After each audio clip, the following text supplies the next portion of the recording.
Hello, what's up? This is Scotman back again for another unboxing and first impression muna tayo. So, we have the latest Infinix Hot 50 Pro with Plus. This is the Plus version. So, anong special dito at sulit kaya ito sa price niya? Again, this is just an unboxing and impression. So expect na puro mga initial test lang muna tayo. Pero at least magkakaroon na kayo ng idea kung ano ang bibili nyo just in case na interesado kayo sa Infinix Hot 50 Pro Plus na ito. Okay? Pag-usapan natin yan. Let's start! Expectations muna tayo. So, ito po ay merong sound by JBL daw. At least siguro. Yung sound dito is tuned by JBL. 6.8mm all new slim edge design. Okay, so panipisan yata ngayon ang laban. 3D curve, 120Hz AMOLED display. So, curved na AMOLED display at napakanipis. Slim edge design. Well, titingnan natin yan kung totoo nga. NFC, splash proof, IP54. So, water and dust resistant. Yun lang. So, buksan na natin. Yun. So, idagdag natin sa expectations natin. 256GB storage, 16GB RAM, that's 8GB na totoong RAM at virtual RAM na 8GB. Ito ang hinahanap ko. Helio G100 processor. Okay, this is the upgrade version ng Helio G99 in-display fingerprint. So, makikita natin mukhang puro premium ang ibang mga features. 33 watts advanced fast charging. Good enough. Yan ang pinaka-sweet spot. Like I said, 5,000 mAh battery at meron pa rin siyang Infinix AI or I believe ito yung Folax nila na tinatawag na native AI, dual speaker, supported niya hanggang 120Hz screen refresh rate, and 15 megapixel sa rear camera. Network is 4G, 3G, and 2G lang. At of course, Android 14. Yun, okay. So yun lang yung expectations natin. Buksan na natin to. Let's go! Yun. May card tayo dito from Honor of Kings. So, partnership yata ito ng Infinix and Honor of Kings. Warranty card. At meron tayong tempered glass na curve na rin. Freebie. Plus itong cleaning kit yata. Para sa installation guide. Plastic case. Hindi siya jelly case pa. Plastic case siya na mukhang nakadesign din para sa curve niya na shape. Charging cable at data cable na rin in one. At ang kanyang 33 watts charging brick. So, ito po ang mga kasama sa box. Yun. Let's start. Tingnan na natin yun kung itsura niya. Yun o. Uy. Ramdam ko agad ang nipis. Oo nga, manipis. Ulala. Wait. Kano siya kanipis? Ito yung strap ng relo. Ala, konti na lang Ganun siya kanipis. This is the strap Strap ng relo po ito Ganito siya kanipis. Actually, ang solid yan sa kamay Feeling premium. Uy, speaking of premium.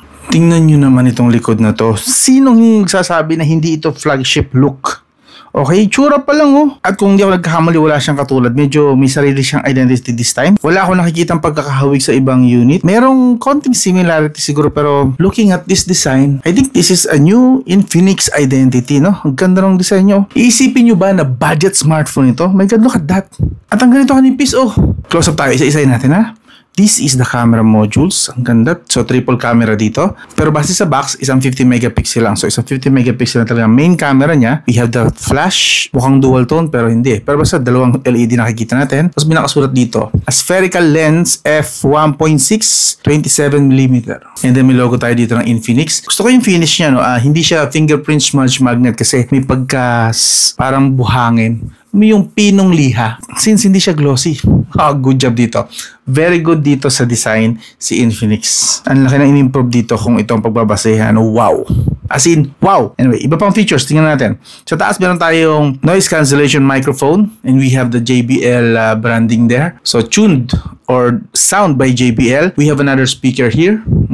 Tingnan nyo naman, metal, Hindi po ito plastic. This is metal frame. Sino magsasabing budget smartphone to? And of course, that edge, ganyan siya kaganda. Ang solid. Ang ganda. Like I said, gandang-ganda talaga ako sa edge. Tapos ganito ang implementation. Dito sa baba, andito yung SIM card tray natin at main microphone, the USB Type-C 2.0, and another speaker grill. I have to admit, I am very much impressed pagdating sa design ngayon ng Infinix. We have 2 SIM cards available na slot and 1 dedicated micro SD card slot. Very good. Ganda pa ng finish, Para siyang brushed metallic, Pagdating sa texture. And dito sa kabila, dito yung power buttons and the volume rocker. Sobrang nipis. Parang medyo nagbe-blend in na siya dun sa mismong frame ng smartphone na to. Sobrang nipis Pati yung buttons ay maninipis. Ang kulit. And in fairness may bigat siya kahit paano. Kahit ganito siya kanipis, may tamang bigat siya. Yung premium na bigat na dating, Ganon. Of course, buksan natin for the first time. Here we go. Sana solid lahat ng features niya, no? From display, battery, operating system, the user experience. So, magiging perfect smartphone na to kung talagang mahuhook niya lahat or madadagit niya lahat ng magagandang features. Kahit na hindi na total hardcore gaming ang dating nito. Pero hindi na ako masyadong aasa sa gaming masyado. Because nasa MediaTek Helio G100 pa rin naman tayo. But kapag ito solid talaga performance, very good para sa mga casual users, bibigyan ko talaga to ng 2 thumbs up. I'm really hoping for that. Napakaganda po, napaka-promising po ng design na ito. Look at that to. Hindi makamove on sa nipis eh. Ito remote control namin. Mas makapal pa ang remote control ko. Mas makapal pa. Look! Mas makapal pa to. Ganun siya nipis. But anyway, setup ko muna saglit ha. Pabalik ako ngayon. Okay, so na-setup na natin. Nalagyan ko na rin ng taco stats. And una nating i-test is yung sa Antutu score. Ito po yung kanyang score. Nakuha natin 425,980. So, medyo slightly mataas yung GPU sa 71,000 and 129,000 naman sa CPU. And the rest, binubuo ng memory and user experience. So, ito po yung kanyang Antutu score. Now, ang translation po niyan sa kanyang gaming is, test natin is itong Honor of Kings, since ito yung nakalagay na try natin kung ano. At saka, lately, ito yung pinakasikat, diba? Yung ganda ng audio, medyo malakas. Solid. So, yeah, tingnan natin ang pinaka-default lang na settings niya. Hindi muna tayo maglalaro kasi first impression lang po ito and unboxing. So, papakita ko lang sa inyo yung mga possible expectations lang. So, na-download na natin yung kanyang mga resources kahit pa paano. We have at least high sa FPS.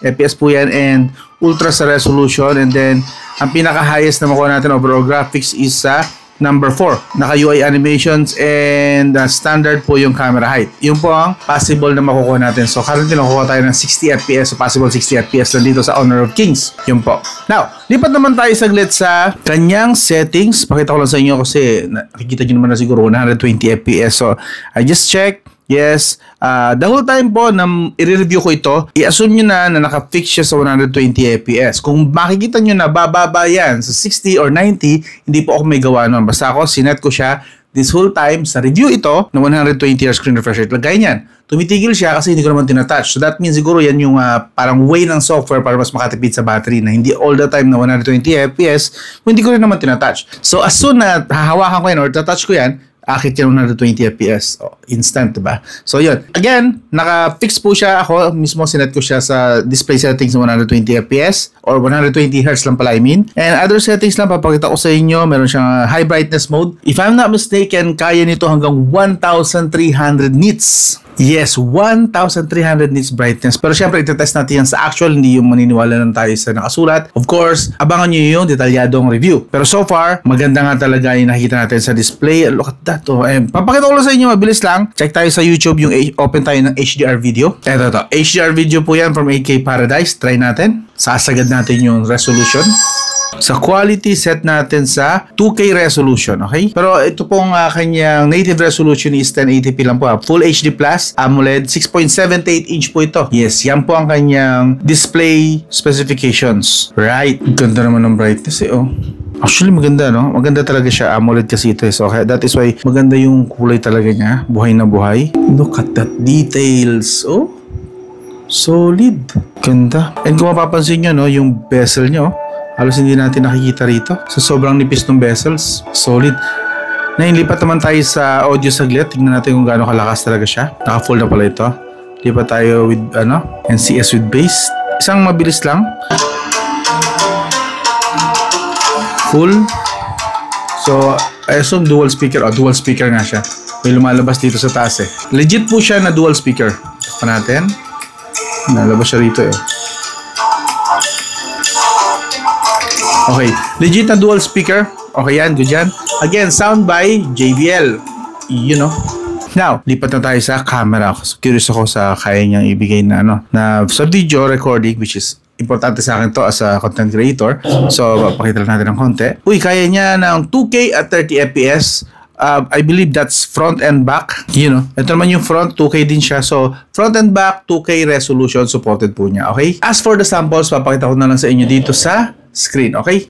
So, this is the 15 megapixel. Kaya po niya hanggang 2K at 30 FPS.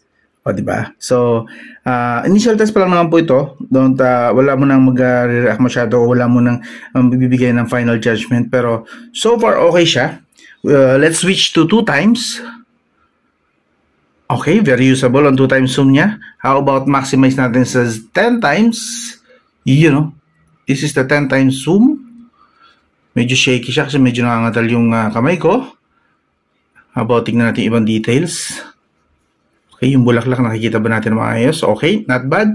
Medyo soft lang yung details but as you can see, ano pa naman, very okay pa yung image. And then back tayo sa times 1. Very much okay talaga. So, kamusta naman ang kanyang microphone from here? Okay? Solid ba? Masasabing pwede pang vlog? Alright. Okay, this is the front camera. Natutuwa naman ako kasi 2K resolution din, 2K at 30 FPS din sa kanyang front camera. So kapag mag-vlog, pwedeng mag 2K resolution sa front camera. Again this is front camera. Kamusta naman yung kanyang microphone? Okay ba? Of course, meron din tayong dual video. Pwede natin gamitin ng front and back ng sabay. Okay, di ba? Okay dito. Actually, meron pa yung floating. Switch tayo sa floating. Yun, floating naman siya. So, pwede ko rin actually ilipat-lipat yung kung saan ko gusto nakalagay yung mukha ko. Yes, so pwede kahit sa gitna mismo. Pero syempre, lalagyan natin dito lang. Mas maganda rito yan. So, kapag nag-vlog para medyo kita yan, pwede nating tutukan yung pinaka-subject natin. And nandun pa rin tayo sa frame kasi kunwari, dinadocument natin like food vlogging or travel vlog. Pwede po. At andun pa rin yung mukha natin while naipapakita natin yung scenes sa likod ng camera or dito sa using the rear camera. Okay? Okay itong rear camera niya, no? Nabubulol pa talaga ako. Alright? Yes. As for the pictures naman, ayan, no? Actually, maganda yung blur niya, eh. So, kung i-zoom in natin, kuha pa rin niya lahat ng details, eh, no? And of course, yung background, may tamang blur siya. Hindi na masama. So, gumagana ang kanyang bokeh effect, ika nga. And then, this one too. Ito, in-off ko rito yung bokeh effect. Normal lang na camera ito. AI camera lang ito. So, pero naggawa niya pa rin mag-blur dun sa background, no? Pansin nyo. But the details dito sa foreground, look at that, oh. Kuha niya lahat ng details ng maliliit na dahon na yan. What else? Ganda ng kuha rito. Actually, kuha niya yung details nung tahi-tahi dito sa speaker ko. Pati yung balahibo ng mga aso ko nandun din. And of course, dahil nga mas malayo yung itong Kotman ng kapangalan, is medyo nag-blur din. So, ang ganda. Nalidetect niya na maayos yung distance ng malalayo at malalapit. Same goes here. And dito rin. Actually, buhay na buhay rito si Luffy, no? Ganda ng kulay dito. And look at the details. And even dito nakikita natin yung details ng tamit niya. And then yung blur ng background sa malayo. Maganda. So far, ang ganda ng napapakita niya para sa camera. Ganda rin ng HDR niya rito. Yung brightness and dark. Nakukuha niya na maayos. Yes. Solid din kahit paano. Not bad. So, ito nga po pala lahat ng features ng camera niya. Slow motion, time-lapse, dual video. Yes, napakita ko sa inyo kanina, dual video, short video. Para sa mga content creator na mahilig sa shorts na videos. Skyshot Pro, Panorama Documents, AR Shot, and Super Night Mode. So, meron tayong Super Night Mode pero test natin sa labas na and sa detalyadong review na. And as for now, sa kanyang impression, natutuwa naman ako kasi ganda yung mga pinapakita niya. Bago nga pala tayo matapos, may isa pa pala akong gusto ko ipakita sa inyo, no? Dito rin sa kanyang gaming mode, no? Meron po kasi siyang settings dito. Swipe nyo lang dito, yan. Ito yung parang gaming mode niya. So, pwede natin siya ditong i-increase pa yung performance. Yan. And then, of course, pag nag-scroll down pa tayo, ito, brightness, pwede nating i-lock, hindi siya magbabago. Image stabilization, exports grade control. Yan, pwede nating itaas yung sensitivity ng swipe at saka tap, going up to positive 2. Yan, kung gusto niyo lang naman na super sensitive, pwede po. Nandito po yan sa gaming mode and here, notification, barrage mode. Meron akong gusto isa rito eh. Ito, voice changer para sa mga mahilig dyan na baguhin ang mga boses nila during live stream. Ayan po. Andito na po built-in din ang voice changer. That's good. And of course, the magic button. Ito naman po is, kung gusto nyo na itong volume button is going extra button while gaming. Okay? Yun nga lang, nung ginamit ko siya kanina, hindi ko na siya pwedeng gamitin as volume button na kapag in-on mo to. Magiging button na siya depende sa kung saan mo siya in-assign. Like for example, ito lang. Volume plus button lang. Next natin. So yan. I-long press lang natin. Ililipat natin kung saan natin siya gustong ilagay. So parang extra trigger lang siya rito. Yan. And then done. Kung gusto mo na. Now, kung ayaw mo na, i-off mo lang ulit yun. Punta ka dito sa add-ons, magic button, and then off. Yan. And of course, meron pa isa rito actually. Ito pa, bago ko makalimutan, meron siyang bypass charging during gaming mode. Yan, in-on ko na siya. Actually, naka-off yan by default. In-on ko na siya kasi natuwa ako. Meron pala siyang ganung feature. So, in a way, this is a gaming phone pero for budget users lang. Okay, so that means ilalagay po natin expectations natin dun sa presyo niya. At magkano ba ang price nito? Actually, hindi ko pa alam. Pero kapag nalaman ko, ilalagay ko na lang sa comment section. Pero if I'm not mistaken, sobrang mababa po ito. Sobrang baba po nito sa 10K. Mas mababa pa sa 10K, malayo sa 10K. Ibaba nyo pa.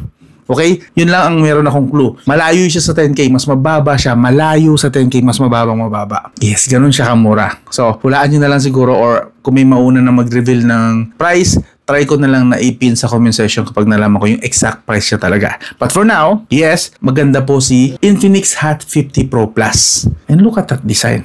Oh? Ayan, tingnan nyo, pati itong kanyang glass case, bumagay sa kanya. Hindi ako mahilig sa glass case, pero this one, ang ganda, bumagay sa kanya. Pero syempre, mas maganda siya na nakahubad. But this time, ang ganda pati ng ano, no? I'm not sure kung original talaga to ng Infinix, but for me, mukha siyang original. Kasi wala naman ako nakikita na similar dito na ganitong design. No? Original to ng Infinix. Sana i-maintain na nila yung ganitong kaganda na hindi na kagaya ng ibang mga phone. May sariling originality. Kasi this one, ang ganda, solid. Yes, at ganito kanipis. And of course, kung di ko pa nabanggit, meron po siyang under-display fingerprint. See? Accurate pa tayo sa kaliwa kasi pareho ko nang na-register. You know, accurate siya, maganda. Okay? So, yun muna ang unang impression. Detalyadong review or full review soon. Abangan nyo. Don't forget to subscribe, like, and share. Ganun lang. This is the Infinix Hot 50 Pro Plus. I'll talk to you again soon.